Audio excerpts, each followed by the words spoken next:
Hey, good afternoon. We're back for another edition of Meteorology Lab, and you can see we've started clearing out, and we don't really have much in the way of cloud cover. And in fact, here's what it looks like outside right now.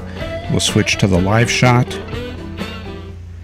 and we've got one little fragment off in the distance, and nothing's going on here except some farmers in the hayfield next door, and I just saw a bird go by.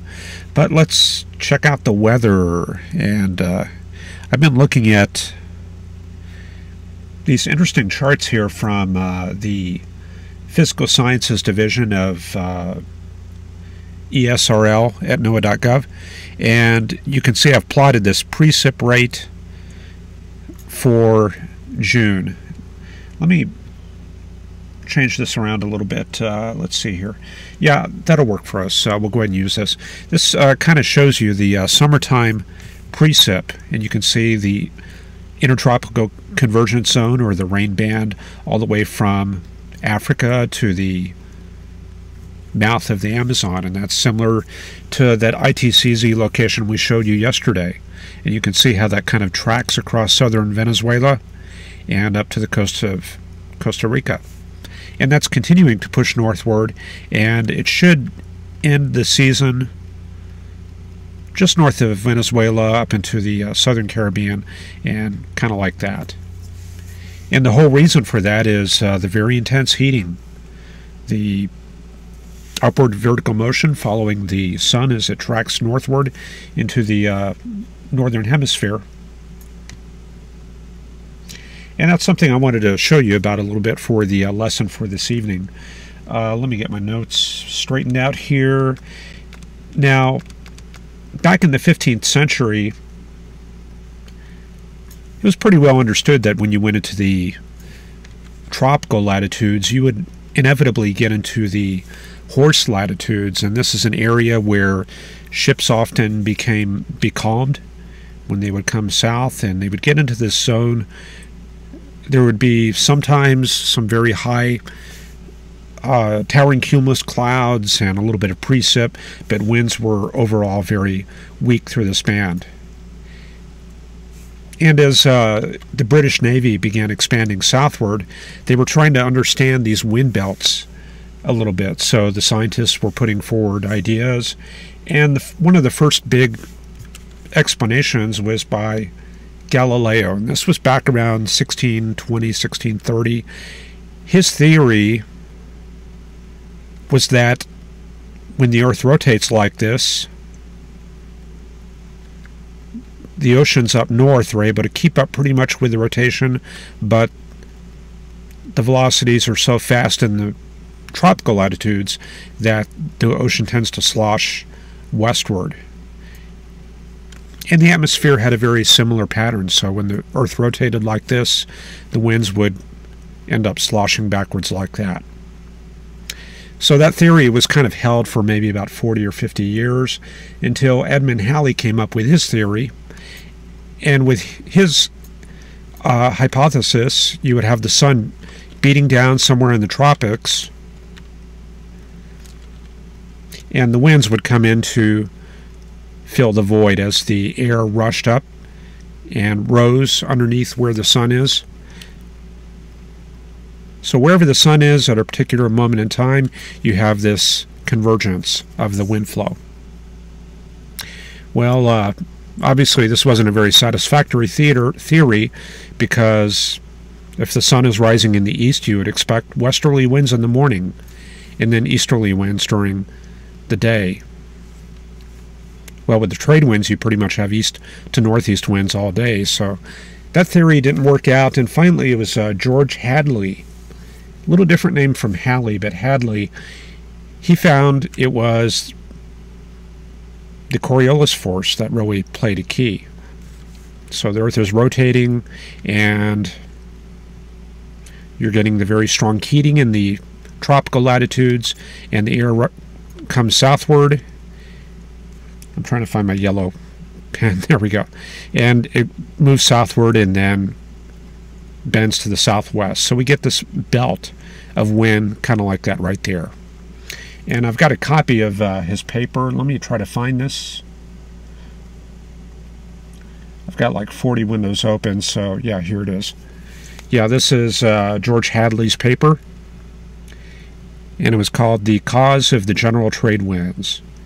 And it's kind of a short paper, so if you're interested, definitely take a look at that. You would search for The Cause of the General Trade Winds, and that would be by GEO Hadley. And this article should come up. And you can see where he talks about the Earth's rotation and how that kind of factors into the motion of the atmosphere. Now, one other thing that's kind of interesting is a consequence of these circulations. I'm going to put this on the summertime block here, so we're going to be looking at this right here. So you can see we've got this diagram of latitude. So here's the equator, here's the northern hemisphere, and here's the southern hemisphere. So Dallas would be located about here, and maybe Cuba right there, Brazil right there. And you can see this time of year, the sun is beating down at about 15 to 25 degrees latitude right there. So that's the zone of maximum heating. And you can pretty much see these streamlines here showing the strong upward vertical motion. So that follows that location of surface heating very closely. And what you're seeing here, these are streamlines in a meridional sense, not zonal, but meridional. In other words, north to south, strictly north to south flow. So what you notice here, there's the trade winds right there from 30 to 20 degrees north. And likewise in the equatorial regions, we've got south to north winds feeding in. And so there's the intertropical convergence zone, the tropical rain belt rising, and then we've got divergent motion above that. And then in the subtropical latitudes, we bring together some different air masses in the mid-levels, and that helps establish the subtropical jet about 25 to 35 degrees north. Now, interestingly, this cell here, this is the Hadley cell. So there's one part of the cell, and there's the other cell right there. So these are Hadley cells, and then a name given to the other cells. Those are the Ferrel cells. Those are on the periphery right there. Let me take a quick look at the chat, make sure that the microphone is up. Looks good. Okay. So we'll take a look at the winter time and see what the cells look like. I had to go to a 1972 paper to find this, so you know, everything is like numerical and numerically modeled, and this is kind of like old-fashioned hand graphics. Here's the wintertime frame right here on the left. So you can see there's the equator right there. Maximum heating in the southerly latitudes, 15 to 25, down where Mick is, down there in Australia. And so there's the intertropical convergence zone at about 10 to 15 south. And there's one part of the Hadley cell. And then there's the other part of the Hadley cell. And we see the very strong downward motion. There's the subsidence high.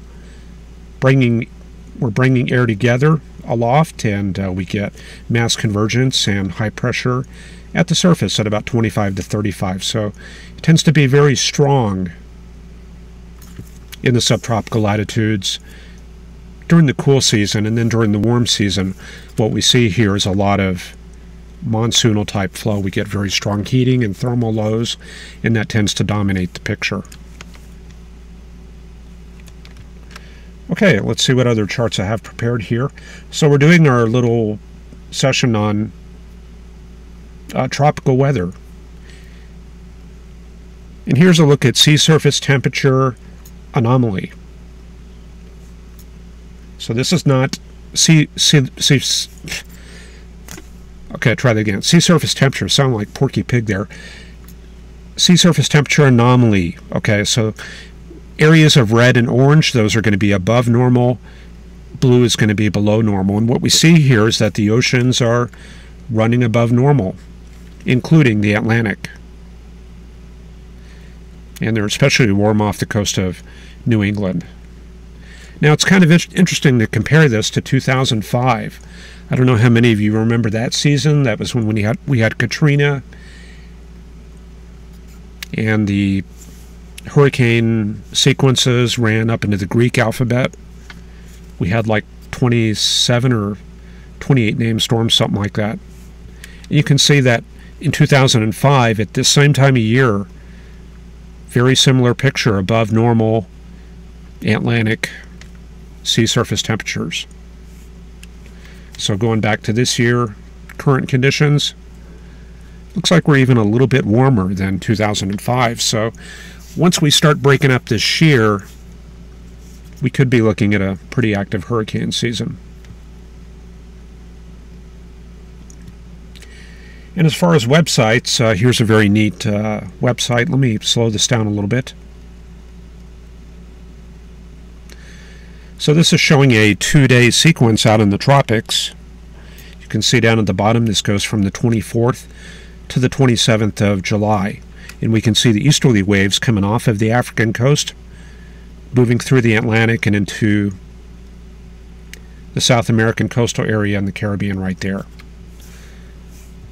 So at this time, not a whole lot going on, but maybe one little easterly wave trough right there coming off the African coast. A little bit of a break, and then another big easterly wave approaching the Windward Islands.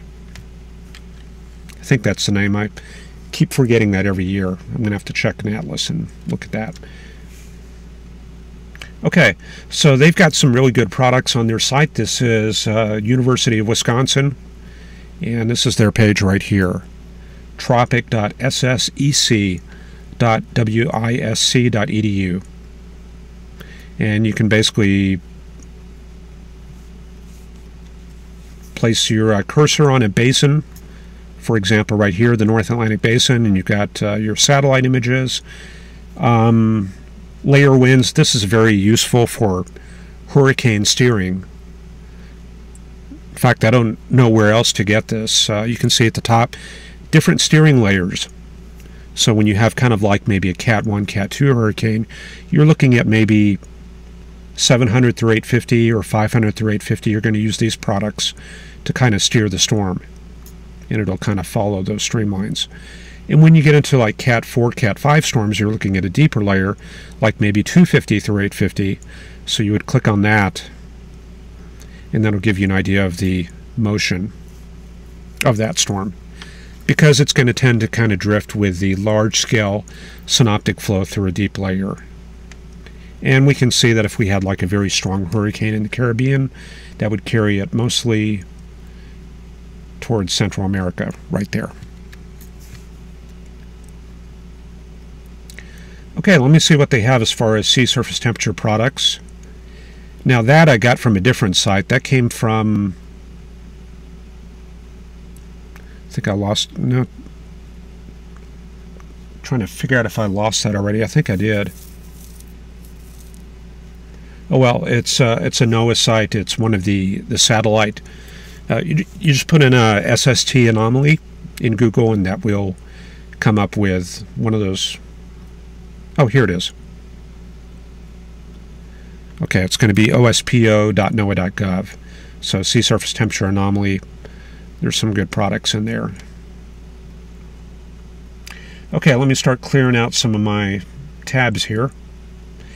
And I did want to take one quick look to see if University of Wisconsin has a good sea surface temperature product. And I can see some other, I haven't really gone through all of these, but this is the time to start looking at those. So we're going to head into some more of these products as we get into the last week of July here. And I was kind of playing around on this other site. This is the seasonal reanalysis website, and that's going to be at esrl.noaa.gov. And you can put in different parameters such as wind. You can put in your vector wind and maybe make it for 200 millibars. And then we can create that plot. And that'll give us our seasonal 200 millibar upper tropospheric winds, what we would normally see this time of year. So you can see we've got upper level high over Mexico right there, high pressure aloft right there. And then you can see a bit of the tropical easterly flow down in that area. So that's kind of another good site to kind of mess around with. And you can see that the average location of the jet way up north in the Dakotas and in the Great Lakes. Okay, let's take a look at the current weather. We've got southerly flow here in Texas. Not really any precip except up in the Panhandle. And you can see what looks like maybe a front coming on the horizon right here. We've got 15-knot winds right at Elkhart and Liberal. So there's the leading edge of that front. And do we have a dry line?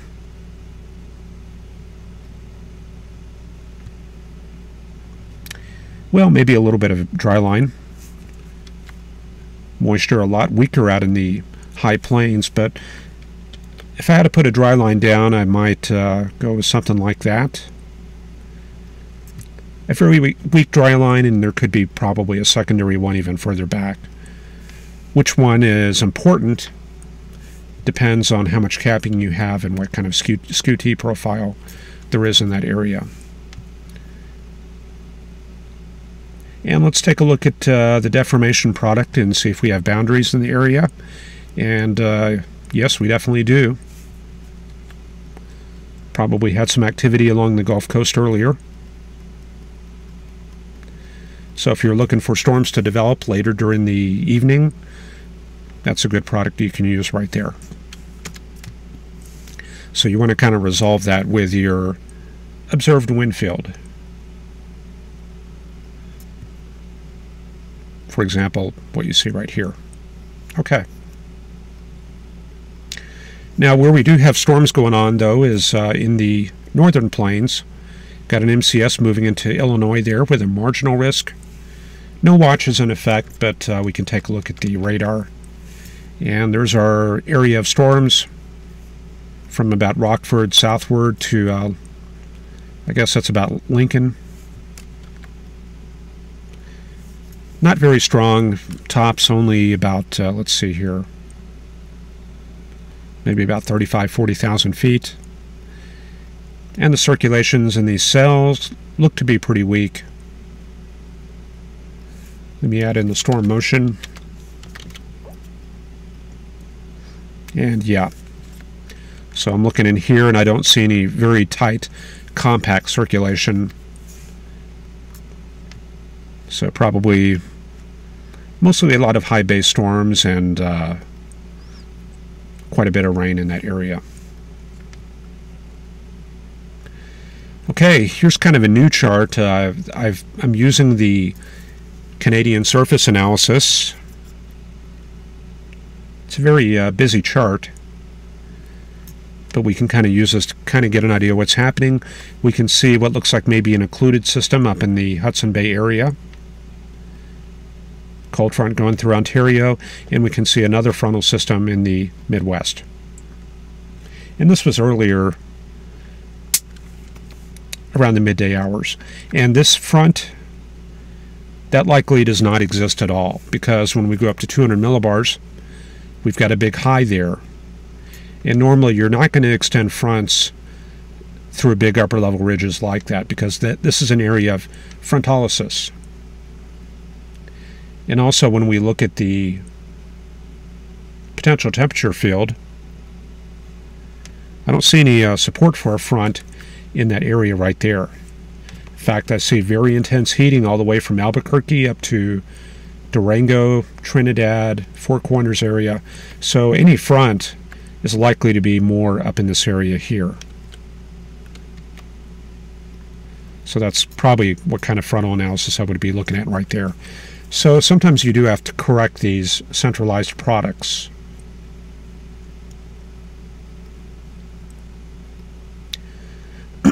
Okay, excuse me, I lost my place here. But we do see the polar conveyor belt is under full swing. There it is right there. You can see a northwesterly gradient going all the way back to the polar ice cap. or what's left of it. Pretty good northwesterly flow coming straight south to the Great Lakes, so looks like kind of a cool forecast for Quebec, Ontario, and the Great Lakes states there. And not much going on off the Pacific coast. We've got a little polar frontal system coming into southeast Alaska, but everything in the Pacific pretty much dominated by this large Pacific high. And that's kind of a semi-permanent feature there. 200 millibar chart showing the polar front jet well to the north. There it is in its typical location this time of year, and we can see the subtropical high located in northeastern New Mexico. This is up at 200 millibars at about 39,000 feet. So big high pressure aloft right in that area.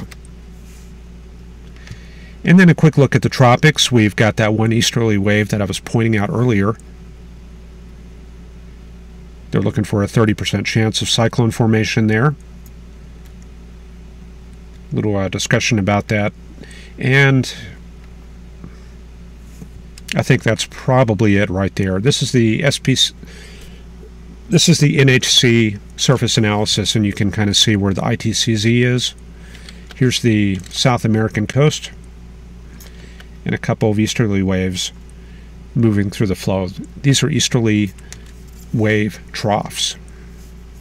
And I make that distinction because you can also have easterly wave ridges like that. That's probably an easterly wave ridge. Between every trough you have a ridge. And just north of there you can see the Bermuda High. And there's the ridging there with the Bermuda High. And that extends all the way to Florida and Georgia. And then back in Florida we have a little bit of a tropical depression, maybe a little bit of a low. Could be an old frontal low.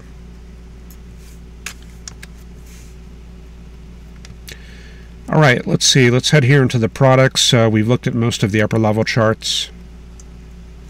And it's probably about time to look at some of the satellite data.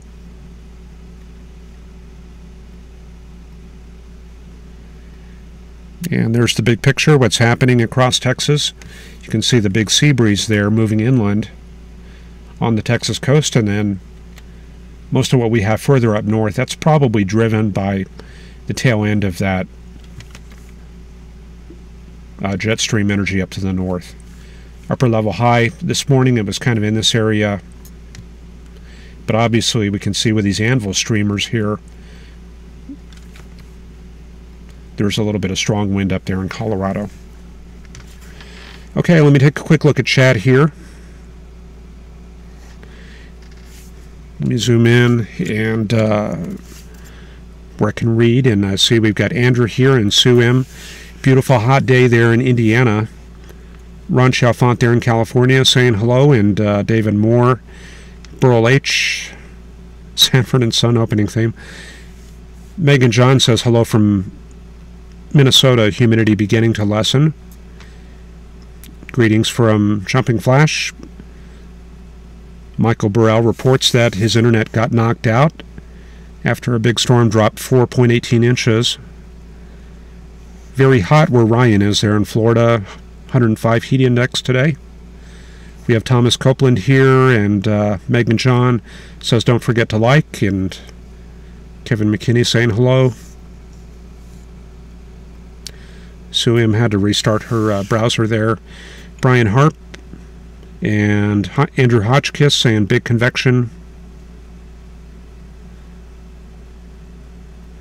Ryan Toomey's has been saying that for a few months now about the warm ocean temperatures above average, and now we're starting to see that tonight, and we'll try to be looking at some of those charts over the next couple weeks. Brett Dean finally made it in, 68 degrees in southern Jersey. Stormy there, marginal risk tomorrow, slight risk on Friday. Brett Dean reports an EF2 in Queen Island, Maryland. Things pretty busy out east. And let's see, almost to the end here. Ryan Toomey is reporting Fort Lauderdale, humidity 100% death. All right, so yeah, let's keep looking at the weather here and move on to the polar orbiter data. And there you can see the intertropical convergence zone between Africa and South America, and the breeding ground for those systems is going to be right in that area right there. And you can see the first of these easterly wave troughs located right there, coming off the African coast, and that could develop further as it moves westward. We'll have to see just how much shear that encounters as it moves west. And here's our thickness. This chart is not showing a whole lot, but I can see a little bit of maybe a frontal boundary in Kansas and Missouri. And I think that's probably more of a better representation of that front than what the Canadian Weather Service had on that other chart.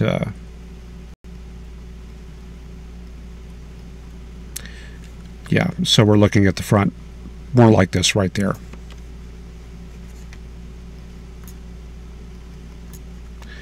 Okay, let's head into the forecast, and we'll take a look at that MCS. There it is out there in Illinois. And through the overnight hours, we're just going to see it progress eastward. Not much of a tropical flow from the south, so not a whole lot of organization on that cell. Looks like most of that's going to be to the south in Missouri and maybe in the Mississippi River Valley area. So best chance for rain probably to the south there. And then for tomorrow, let's see what we're going to be looking at for redevelopment. Okay, so there goes the MCS overnight breaking up. And then for tomorrow, some redevelopment. Looks like around Paducah to St. Louis. And then an MCS overnight in Tennessee and Kentucky. And looks like that spreads into the Appalachians by morning. A little bit of weather there for the East Coast there on Friday. Okay, let's take a look at the week ahead and run this back to the beginning. There's our frontal system right there in Kansas and Missouri. So that's going to move eastward and trigger more storms tomorrow in that Paducah area. Let's see, right around there. So here comes that system making its way eastward. And we see storms go up tomorrow night in that area. Memphis, pretty hard hit. I guess if you're shipping packages through FedEx tomorrow night, may be an issue. Then everything moves off to the east on Friday, and there's our frontal system moving up the East Coast. Pattern gets a little bit unusual here in Texas. Instead of that southerly gradient, we've got, let's see, we got more like maybe a trough. Yeah, right there through Dallas. So that's probably that old frontal boundary dropping southward. And we've also got this large high in the Great Lakes area pushing cold air. Also dry air, pushing dry air southward. So we're going to have a lot of boundaries in the southern U.S. over the weekend, pushing all the way to Georgia, Mississippi, Louisiana. And there's that high right there over Illinois dominating the pattern over the weekend. Gulf, not really open. We're continuing to be dominated by the high pressure area, so looks like kind of a mild period east of the Rockies for the next several days. A little bit of reinforcement of that high around midweek. Here comes another blast of cold air coming southward. There's that cold air mass there in Ontario. And so that'll drop southward later in the week, next week. 1030 millibar high, bringing that cold air south into the Great Lakes. Seems like the Northeast has been in this pattern for about a month now. It's that strong Hudson Bay vortex pattern. And that'll continue to push boundaries south into the southern U.S. and provide many axes for storm initiation every afternoon. We're not going to get the cold air down this far south, but these boundaries will be a big help, and it will create a little bit of baroclinicity in the atmosphere. So instead of a big upper level high covering things, we'll have a little bit of a jet stream flow, helping us support the storms across the south. And that's quite a high pressure area there in the northeast U.S. on August 7th.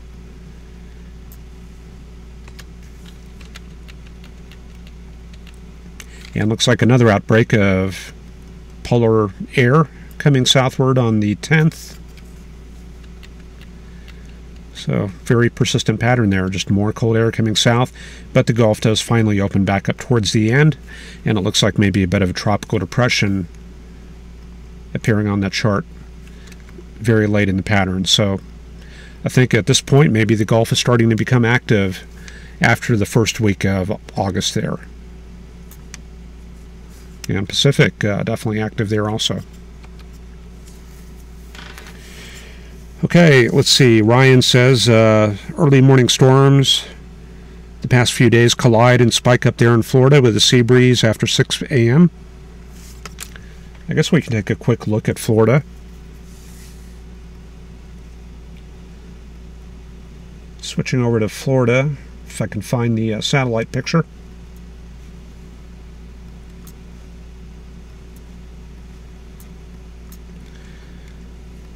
Yeah, so that's what it looked like earlier today. Lots of cumulus, and we can see that sea breeze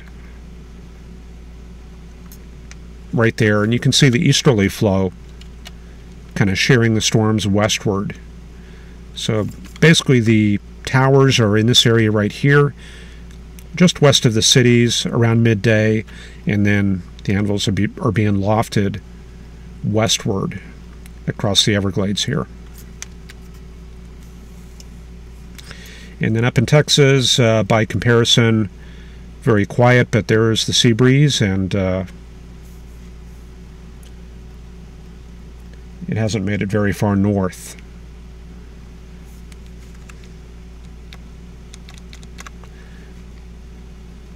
There's what it looks like outside. So no sea breeze here, and I can see a little bit of that crescent moon. So anyway, I think that's probably about all I got for tonight. We're going to do a little bit more of this tropical weather stuff tomorrow, and that'll